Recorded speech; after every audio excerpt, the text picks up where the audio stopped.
আসলে ভাইজান, আপনি তোমার স্বামীর বন্ধু ছিলেন। আপনার কাছ থেকে এত টাকা ঋণ নিয়ে আমার স্বামী চিকিৎসা করেও তারা বাঁচাতে পারি নাই। এখন আপনাকে দেওয়ার মতো আমার আর কি আছে? দেওয়ার মতো কিছু নেই মানে? টাকা নেওয়ার সময় তো এমন কথা ছিল না। আপনি এসে আমার কাছে অনুরোধ করে বলেছিলেন যে আপনার স্বামী সুস্থ হলে সমস্ত টাকা ফেরত দেবেন। আমি তো এত কিছু বুঝতে চাই না। আপনি টাকা নিয়েছেন, টাকা আমি পই করে ফেরত দেব। ভাইজান, আমার স্বামীকে তো আমি বাঁচাতে পারি নাই। আমি স্বামী হারা একজন অসহায়। আমার ছেলেটা তার বাবাকে হারায় আজ কতগুলো দিন শুধু কাঁদতেছে আর কাঁদতেছে। ওর মুখের দিকে আমি তাকাতে পারি না, আমার বুকটা ফেটে যায়।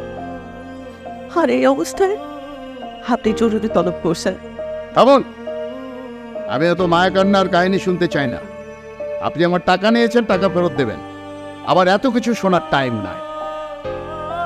ভাইজান, বললাম তো আমি এখন একদম নিঃস্ব। সকালে খেয়েছি, রাতে হয়তো খাওয়াটাও জুটবে না। এর মধ্যে আমি আপনার এতগুলো টাকা কিভাবে দিব?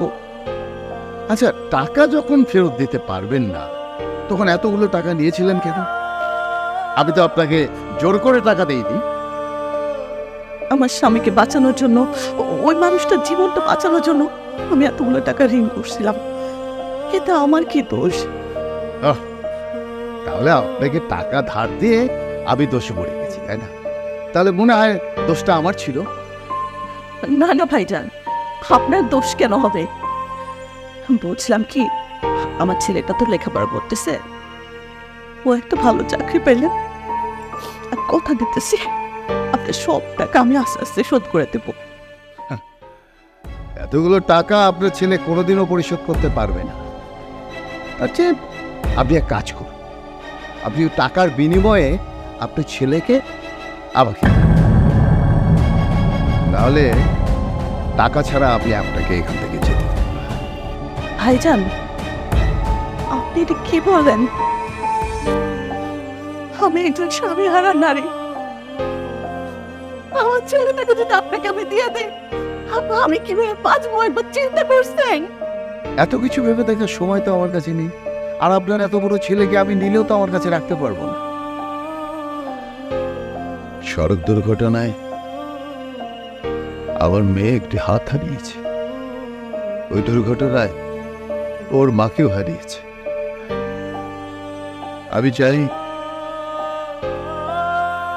আপনার ছেলে আমার প্রতিবন্ধী মেয়েটাকে বিয়ে করুক। তাহলে আমি সব টাকা মাফ করে দিতে।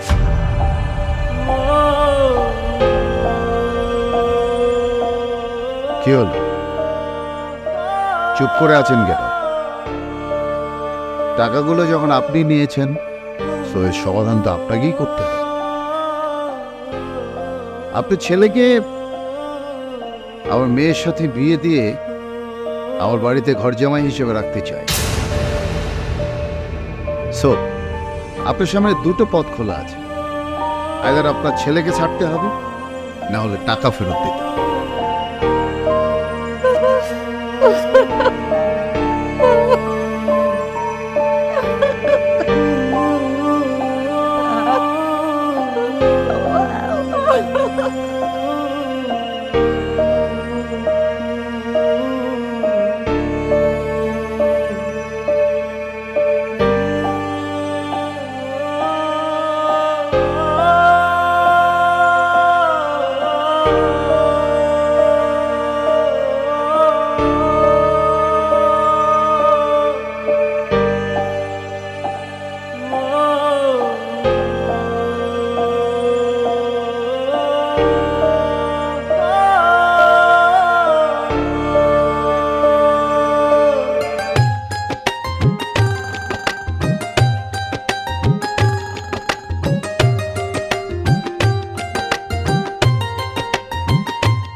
আমাকে বিয়ে করলা কেন?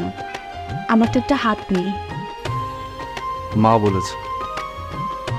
আরে তোমার মা বলেছে তাই বলে একটা প্রতিবন্ধী মেয়েকে বিয়ে করে ফেলবা? হ্যাঁ, কারণ আমার মা আমার কাছে আমার পৃথিবী। আমার মা আমাকে যা বলবে আমি তাই করব। জীবনে কোনোদিন আমি আমার মায়ের কথার অবাধ্য হইনি, আর কোনোদিন হবও না।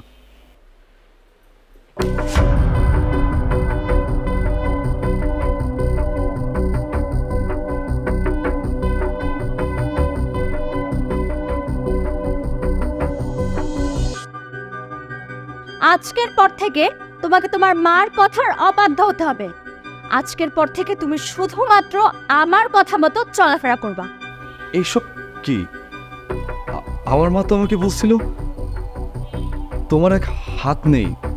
আমার মা আমাকে এটাও বলছিল যে গাড়ি অ্যাক্সিডেন্টে তুমি তোমার মাকে হারিয়েছো। প্রথমটা মিথ্যা, মা নেই, দ্বিতীয়টা সত্য। তবে কার অ্যাক্সিডেন্টে নয়, ছোটবেলা থেকে আমার মা নেই। তোমার বাবা এত বড় মিথ্যা কথা বলে তোমার সঙ্গে আমার বিয়ে দিল কেন? কারণ আমি বাবাকে বলেছিলাম এমন কোনো ছেলে কি আছে যে একটা মেয়ে প্রতিবন্ধী জেনেও তাকে বিয়ে করবে? যদি থাকে তবে সেই ছেলেকে আমি বিয়ে করব। তাই বাবা মিথ্যা কথা বলেছে। মানে কি? এই নাটকের কোনো কিছুই তো আমি বুঝতে পারতেছি না। আমার সঙ্গে এসো, এক্ষুনি সব পরিষ্কার হয়ে যাবে।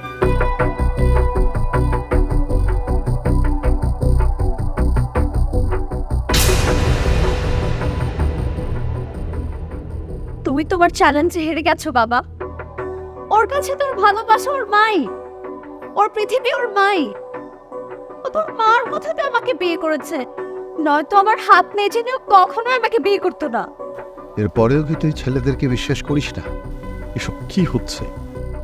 তুমিও তো বিশ্বাস করেছিলে তোমার সেই বন্ধুকে। তোমার বন্ধু সেই ছোটবেলা আমার মা ডাক্তার কিনে নিয়েছে, তোমার সাথে বিশ্বাসঘাতকতা করেছে। তুমি যদি বলো এখানে আমার মার দোষ ছিল, আমি বিশ্বাস করি না। আমার মা তো তার সতীত্ব রক্ষার জন্য তোমার বন্ধুকে খুন করেছে, যার জন্য মাকে ফাঁসিতে ঝুলতে হলো। আমি সেই ছোটবেলা আমার মা ডাক্তার হারিয়ে ফেললাম। এরপর আমি আর কোনো ছেলে মানুষকে বিশ্বাস করি, আর তোমার এই গরিবের ছেলেকে বিশ্বাস করবো আমি? ও তো বড় লোকের মেয়ের টাকা দেখলেই লাফিয়ে পড়বে।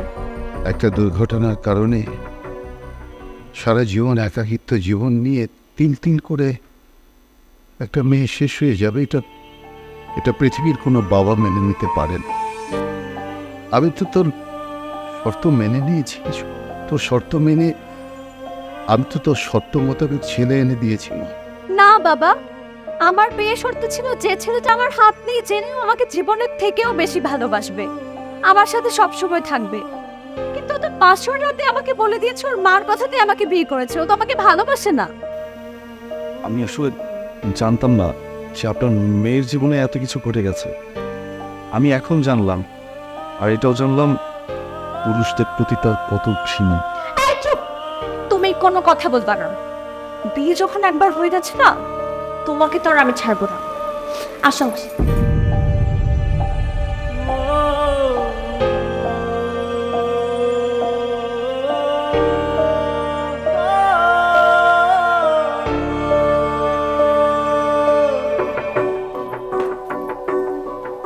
তোর মতো গরিবদের না আমি বিশ্বাস করি না, আর বিশ্বাস করি না দেখে যদি ভাবিস আমি ছেড়ে দিব, তোর ধারণা একদম ভুল। আজকে থেকে তোকে আমি ব্যবহার করব, ইচ্ছা মতো ব্যবহার করব। ব্যবহার করবো মানে? ব্যবহার করবো মানে কি? এই আমাদের মতো গরিবরা কি তোমাদের হাতের খেলার পুতুল যে তোমরা যেভাবে চাবা আমরা সেভাবে চলবো? এই খবরদার, আমার চোখে চোখ রেখে কথা বলার সাহস তোকে কে দিছে? চোখ নামিয়ে কথা বল। চোখ নামা। হ্যাঁ তাই তো, আমি তো একটা গরিবের ছেলে। আমার বাবাকে বাঁচানোর জন্য ওর বাবার কাছ থেকে আমার মা যে টাকাটা নিয়েছিল তার বিনিময়ে তো আমি এই বাসাতে। এরপর থেকে যদি আমার চোখে চোখ তুলে কথা বলিস, তার পরিণাম এত খারাপ হবে ভাবতেও পারবি না। তুই কি জানিস আমার বাবার সেই বন্ধুটাও না তোদের মতো গরিব ছিল। আমার বাবা তাকে আশ্রয় দিয়েছে, বন্ধু মর্যাদা দিয়েছে। আর সে কি করেছে জানিস? তোদের মতো গরিবদের না কোনো বুক পিঠ নাই। তোরা যেই থালাতে খাস সেই থালাতেই ফুটা করিস। পৃথিবীর সব গরিবরা এক না। কিছু কিছু গরিব আছে যারা গরিব সেজে নিজের স্বার্থ সিদ্ধি করে, আর যারা প্রকৃত গরিব তারা ওই গরিবত্বকে নিয়ে বেঁচে থাকে। 2 মুঠো ভাত, একটু ডালের জন্য তারা কি কষ্ট করে আমি জানি। তারা লাখ লাখ কোটি কোটি টাকার স্বপ্ন দেখে না, তারা সুন্দরী নারীর মোহে পড়ে না। এই এসব নীতি বাক্য একদম আমাকে শোনাবে না। তোকে তো একবার বিয়ে করে ফেলছি না, এখন তো আর তোকে দূরে সরে যেতে দিব না। চির চির করে শেষ করে দিব। আয় আয়। তোমার তো 2টা হাতি আছে, তাহলে তোমার আব্বা আমাকে কেন মিথ্যা কথা বলছিল? হ্যাঁ, 2টি হাতি আছে, হাত রেখেছি ব্যবহার করার জন্য। কিন্তু আপনার সাহস হলো কি করে আমাদের বাসায় আসার? সাহস কেন দেখালো? খবরদার! আর একবার আমার মায়ের গায়ে হাত তুললে কিন্তু আমি সহ্য করব না। এই তুই কি করবি? গরিবের বাচ্চা কথাকার, তুই কি করবি? হ্যাঁ কি করব? হ্যাঁ কি করব? মা এই পৃথিবীতে কি জিনিস এটা তো জন্মের পর থেকে কোনোদিন শিখো নাই। শিখবা কি করে? তোমার মা তো ফাঁসি হয়ে গেছিল। তোমার মায়ের মর্যাদা কিভাবে দিতে হয় আজকে তোমাকে আমি শিখে দেবো। খবরদার বলতেছি, তুই ভুলে গেছিস তুই গরিবের ঘরে জন্ম নিছিস? তোর সাহস হয় কিভাবে ওই বড় লোকের বাচ্চার গায়ে হাত তুলতে? বল, কিভাবে সাহস হয়? আমার কাছে তো তোমার মাই করে দিল। আর এই যে আপনাকে যাতে আর আমার বাড়ির ত্রিসীমানায় না দেখি, কথাটা যেন মনে থাকে।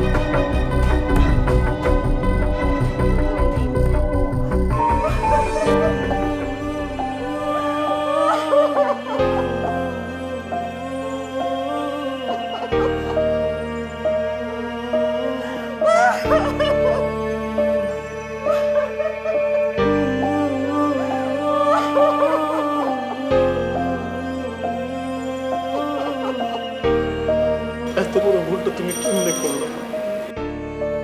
কেন তুমি আমাকে এই বড় লোকের বাসায় পাঠালে? কেন? তোমার যে ছেলেটা তোমার একটা দিন না দেখতে পারতো না, সেই ছেলেটা তোমাকে ছাড়া এই বড় লোকের বাসায় কেমনে থাকবে? মা বাবা, বাবা রে, আমার কষ্ট না, তোর কাছে একটা কষ্ট হয়। তোর একদিন না দেখতে পারলে আমার মুখ তো পয়েন্টটা যায়। এই জন্য তো তোরে দেখতো দেখার জন্য আমি দৌড়াই চলে আসছি এখানে। কি ব্যাপার, আপনি এখানে? আমি আপনাকে বলিনি আমি যতক্ষণ পর্যন্ত আপনাকে আসতে বলবো না এ বাড়িতে, ততক্ষণ পর্যন্ত আপনি আসতে পারবেন না? আপনারা এসব কি বলতেছেন? আমার মা আমার কাছে আসবে না। তুই চুপ কর বাবা, মুরব্বীদের মাঝখানে কথা বলো না, আমাকে কথা বলতে দে। আকাশ, তুমি তোমার রুমে যাও, তোমার মার সাথে আমার ব্যক্তিগত জরুরি কিছু কথা আছে। যাও।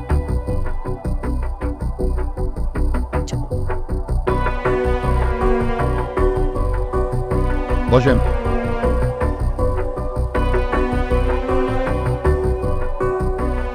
দেখুন, আমি তো আপনাকে প্রথমেই বলেছিলাম যে আমি আপনাকে যে পরিমাণ টাকা ধার দিয়েছি তার বিনিময়ে আপনার ছেলেকে আমি নিয়ে নিই। এমন তো না যে এই বাসায় আপনার ছেলেকে দিয়ে কাজ করাচ্ছি, তার খুব কষ্ট হচ্ছে, আমি তার ভরণ পোষণ দিয়ে দিচ্ছি। শর্ত ছিল যে আপনি এই বাসাতে আসতে পারবেন। ভাইজান, গরিব হইলেও আমি তো মা, মায়ের মন না ঠিক থাকে না ভাইজান। এগুলো এসব মায়া কান্না বলে এখন কোনো লাভ নেই। আপনি আজকে এসেছেন ঠিক আছে, কিন্তু এরপর যদি আসেন তাহলে চরমভাবে অপমানিত হবেন। তার মানে কি আমার ছেলেকে আমি আর কখনো দেখতে আসতে পারবো না এই বাড়িতে? না, দেখতে পাবেন না সেটা তো বলিনি, দেখতে অবশ্যই পাবেন। কিন্তু সেই সময় এখনো আসেনি। ভাইজান, আমি না বড্ড একা। আমার শেষ সম্বল ছিল এই ছেলেটা। ঋণের জন্য এই ছেলেটাকে আপনাকে দিয়ে দিতে হয়েছে। কি জানি বাকি জীবনটা আমার অনেক কষ্ট করে বেঁচে থাকতে হইব। আমি আজকে কথা দিয়ে যেতেছি, আমি আর কোনোদিন আপনার বাসায় আসবো না আমার এই ছেলেটাকে দেখতে। কোনোদিন না, আমি কথা দিয়ে গেলাম।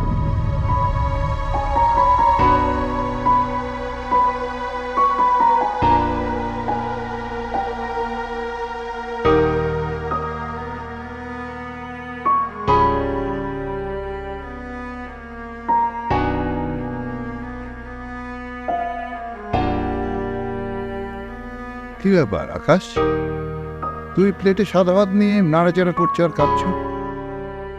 মাছ মাংস যা মন চাই ইচ্ছে মতো নিয়ে খাও। আমি এইখানে মাছ মাংস দিয়ে মজা করে ভাত খাবো, তৃপ্তি মিটিয়ে ভাত খাবো, আর আমার মা দুটো কাঁচামরিচ দিয়ে সাদা ভাত খাবে। এই ভাত আমি কি করে খাবো? আশ্চর্য, তুমি খাচ্ছ না কেন?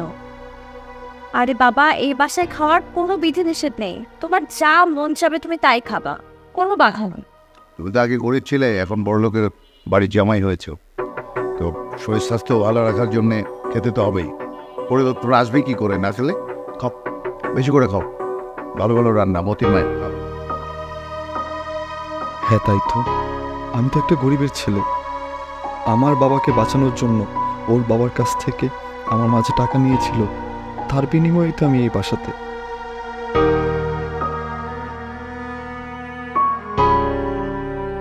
আরে আকাশ, তুমি প্লেটে খাবার রেখে দাঁড়িয়ে গেলে কেন? আবার খিদে নেই। তুমি প্লেটে ভাত রেখে চলে যাচ্ছ কেন আকাশ? আরে বাবা, দেখছো না খেয়ে চলে গেল। যেতে দে, যেতে দে। পেটে টান পড়লে এমনি টোটো করে দৌড়ে আসবে খেতে, কদিন না খেয়ে থাকবে। ভাব দেখ, তুই খা।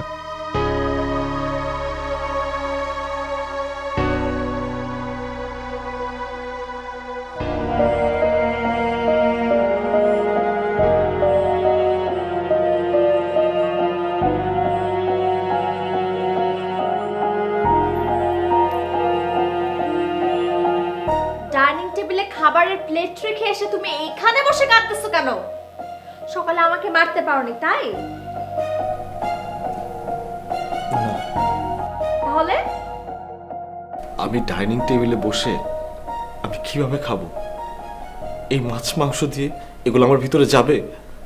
আমার ভিতরে তো যাবে না, যেখানে আমার মা খালি পানি ভাত খাইতেছে। চুপ করো তো। তোমাদের মতো গরিবেরা না কখনো ভালো খাবার ভালো পোশাকের মূল্য বুঝবে না। হ্যাঁ, আমরা গরিবরা ভালো কাপড় ভালো খাবারের মূল্য আমরা বুঝবো না। এই জন্যই তো বড়লোকের ছেলে মেয়েরা শেষ বয়সে বাবা মাদেরকে বৃদ্ধাশ্রমে রাখে। এই জন্যই তো বড়লোকের বাবা মারা যখন এই দেশে মারা যায়, তখন বিদেশে থাকা তার সন্তানেরা একটাবার শেষ দেখার জন্য তাদের বাবা মাকে দেখতে আসে না। কই, আমরা তো পারি না। আমার মা যদি একটাবার না খেয়ে থাকে, আমি না খেয়ে থাকি, আমার ভাই বোনরা যদি কষ্ট পায়, সেটা দেখে আমিও কষ্ট পাই, আমিও কান্নাকাটি করি। এই, তুমি কোনোদিন দেখছো কোনো গরিব তার বাবা মাকে বৃদ্ধাশ্রমে রেখে আসছে? তার মানে তুমি বাসর রাতের পর থেকে আজকে পর্যন্ত এটাই বারবার প্রমাণ করে দিতে চাচ্ছ যে আমাকে বিয়ে করার পরও তোমার মাই তোমার কাছে সবচেয়ে প্রিয়? আমার বাবার এত অর্থবিত্ত, আভিজাত্য, আমার মতো সুন্দরী মেয়ে, এগুলো তোমার কাছে কিছুই না? দেখো, আমি কিন্তু কখনো তোমাদেরকে অবহেলা অবজ্ঞা করিনি। তোমার যেটা প্রাপ্য তুমি সেটা পাবা, আমার মায়ের যেটা প্রাপ্য আমার মা সেটাই পাবে। শেষ বয়সে প্রত্যেকটা বাবা মার প্রাপ্য থাকে সন্তানের প্রতি। তোমার কাছে তোমার মার যদি এতই প্রাপ্য থাকে, তাহলে তোমাকে বিক্রি করে দিল কেন? খবরদার, খবরদার এই কথা বলবা না। পৃথিবীতে কোনো মা তার সন্তানকে বিক্রি করে দিতে পারে না। আমার মা নিজে শেষ হয়ে যাবে, কিন্তু আমাকে কোনোদিন বিক্রি করে দিতে পারবে না।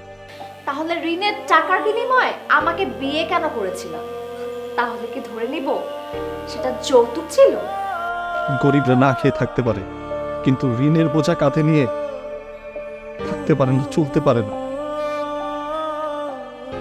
আমার মা তোমার বাবার থেকে ঋণ নিয়েছিল, এই জন্যই আমি এই বিয়েতে সম্মতি দিয়েছি, তোমাকে বিয়ে করার জন্য রাজি হয়েছি।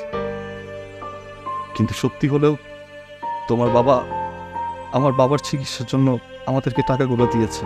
আমরা গরিব হতে পারি, কিন্তু এতটা বেইমান না। তাই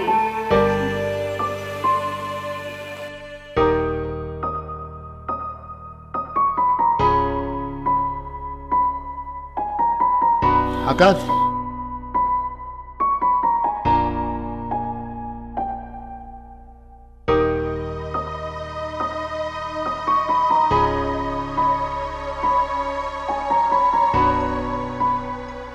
কোথায় যাচ্ছ?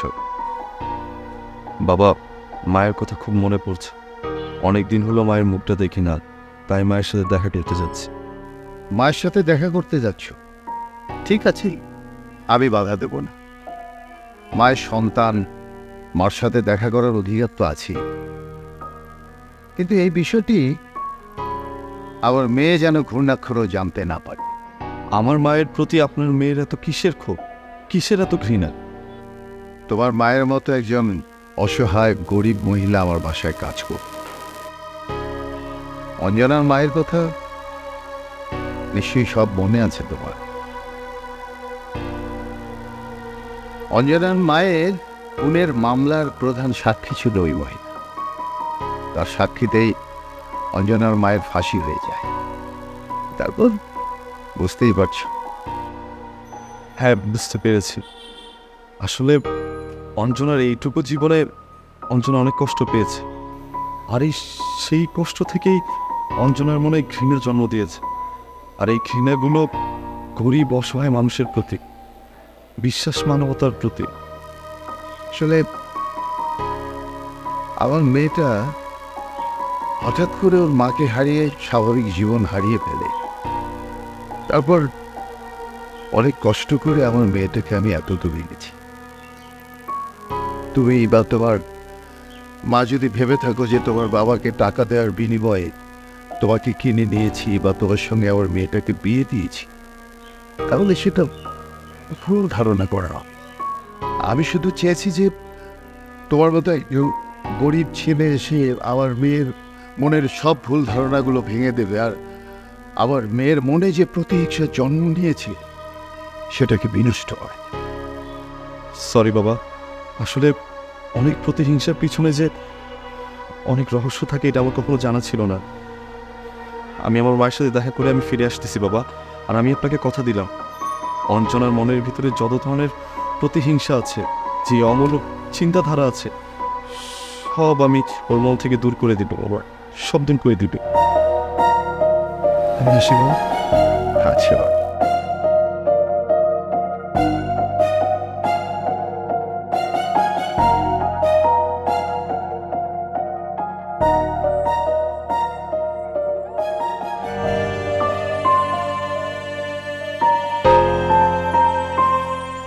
মা গো, তোমার মুখটা না দেখলে আমি শান্তিতে থাকতে পারি না বাবা।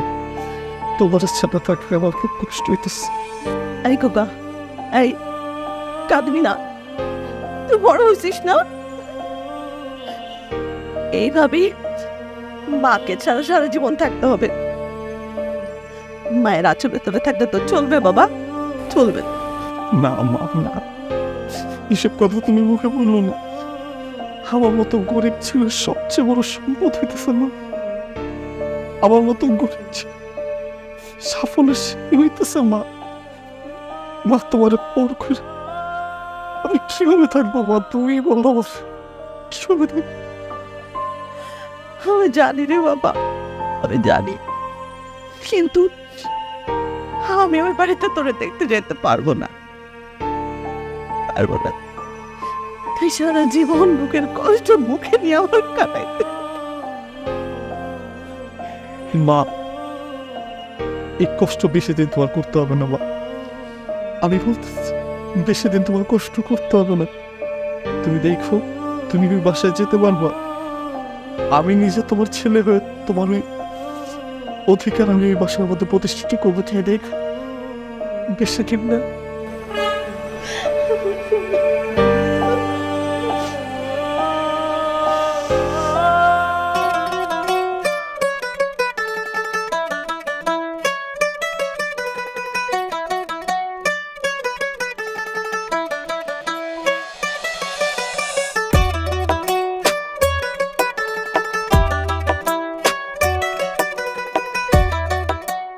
অঞ্জনা, চাঁদ দেখছ? এটা তোমার প্রশ্ন হলো? বলো তো, চাঁদ কি করে? আলো দেয়। শুধু কি আলোই দেয়? তাহলে কি রৌদ্র দেয়? চাঁদে যখন গ্রহণ লাগে তখন কি অন্ধকার হয় না? তাহলে অন্ধকারটা আসে কই থেকে? তুমি কি বলতে চাচ্ছ বলো তো? আলোর অস্তিত্ব না থাকলে কোনোদিন অন্ধকার বোঝা যায়। তেমনি আবার অন্ধকারের যদি অস্তিত্ব না থাকতো কোনোদিন আলো বোঝা যেত না। জানো, এই পৃথিবীতে ভালো মন্দ দুই ধরনের মানুষই আছে। এই পৃথিবীতে যদি সবাই ভালো হতো তাহলে তো এই পৃথিবীতে খারাপ বলতে কোনো কিছু থাকতো না। আর এই পৃথিবীতে যদি সবাই ভালো হতো তাহলে তো এই অসামাজিক কর্মকাণ্ড, খুন, মারামারি, রাহাজানি এসব কিছু হতো না। এখন ডিসিশন তোমার, ভালো কোনটা মন্দ কোনটা তোমারই ডিসিশন নিতে হবে। তারপর বন্ধু মানেই যে বেঈমান, গরিব মানেই যে লোভী, গরিব মানেই যে চরিত্রহীন, এইসব চিন্তাধারা, অমূলক চিন্তাধারা তোমার মনে যে আছে, এগুলো তোমার মন থেকে বের করে দিতে হবে অঞ্জনা। তোমার জ্ঞান দেয়া শেষ হয়েছে? দেখো, আমি তোমাকে জ্ঞান দিচ্ছি না, তোমাকে জ্ঞান দেওয়ার মতো জ্ঞান আমার কাছে নেই। আমি তো সামান্য একটা গরিবের ছেলে। গরিবের ছেলে গরিবের ছেলের মতোই থাকো না, প্রিন্সিপালের ভাব ধরছো কেন? আশা করি কথাটা বুঝতে পারছো।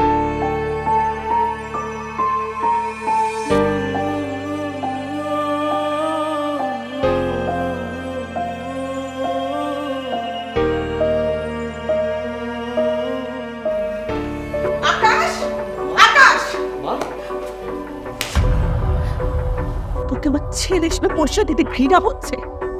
তুই একটা মেয়েকে বিয়ে করেছিস, তোর সন্তানের গর্ভে এই কথাটা লুকিয়ে তুই চৌধুরী সাহেবের সামনে আমাকে একটা প্রতারক মা বানিয়ে দিলি। আমি তোর কাছ থেকে এটাই আশা করেছিলাম রে খোকা। মা, চুপ কর, চুপ। তোর মুখে আমি মা শব্দটা শুনতে চাই না। আমি এখানে আসতাম না, কিন্তু এত বড় সত্য আমি চৌধুরী সাহেবের কাছ থেকে লুকিয়ে রাখতে পারতাম না। তাই তোর মুখোশ খুলে দেওয়ার জন্য আর তোর বিচার করার জন্য আমি এই মেয়েটাকে নিয়ে এখানে এসেছি। আকাশ, কি হয়েছে আকাশ? আর তোর মার সাথে উনি কে? ভাই সাহেব, আমাকে ক্ষমা করে দেন। আমার ছেলে আমার সাথে প্রতারণা করেছে, আপনার সাথে প্রতারণা করেছে, আপনার মেয়ের সাথে প্রতারণা করেছে। এই খোকা, যে মানুষটা তোর বাবার অসুস্থতার সময় টাকা চাওয়া মাত্রই টাকা দিয়েছে, সেই মানুষটাকে আজকে তুই কি জবাব দিবি? কি জবাব দিবি খোকা, বল।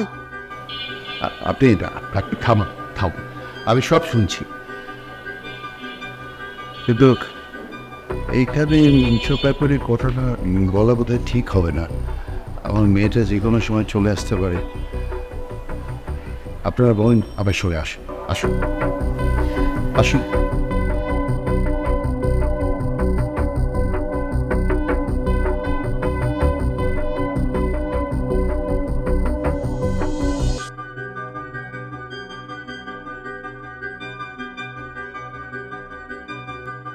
আমি তোমাকে ভালো মনে করেছিলাম আকাশ। যখন তুমি আমার মেয়ের এক হাত নাই জেনেও বিয়ে করতে রাজি হয়েছিলে তখন ভেবেছিলাম তুমি একটা ভালো মানুষ। কিন্তু আমার ধারণা ভুল। তোমার ভিতরে যে এরকম একটা জঘন্য কুৎসিত মানুষ লুকিয়ে আছে এটা আমি বুঝতে পারি। তোমাকে আমি পুলিশে দেব।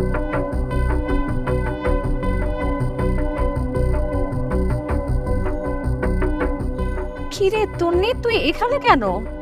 আর এই অবস্থায় কি হয়েছে তোর? আকাশ তোর হাজবেন্ড? হ্যাঁ, কেন? আকাশের সাথে কিছু হয়েছে তোর? এই মানুষ সামনে রতনটাকে তুই কিভাবে পেলি?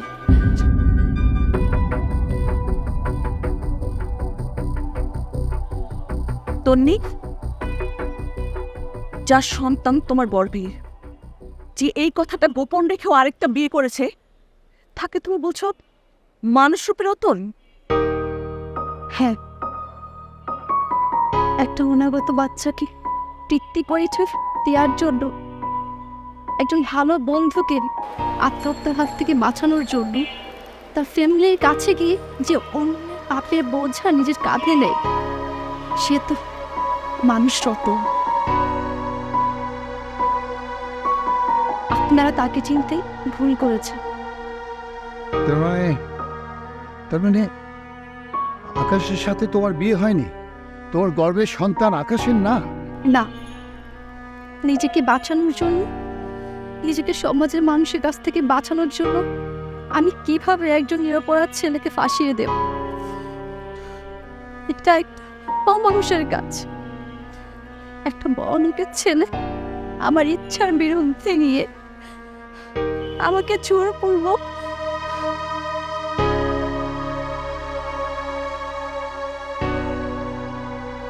আকাশ ছিল আমার কলেজের একজন ভালো বন্ধু।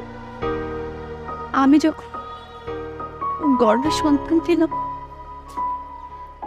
তখন আমি সুসাইড করতে যাই।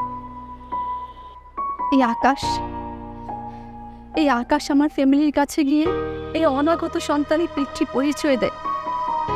আমাকে আত্মহত্যার হাত থেকে বাঁচিয়ে আমার ফ্যামিলির কাছে বলে আমরা গোপনে বিয়ে করেছি।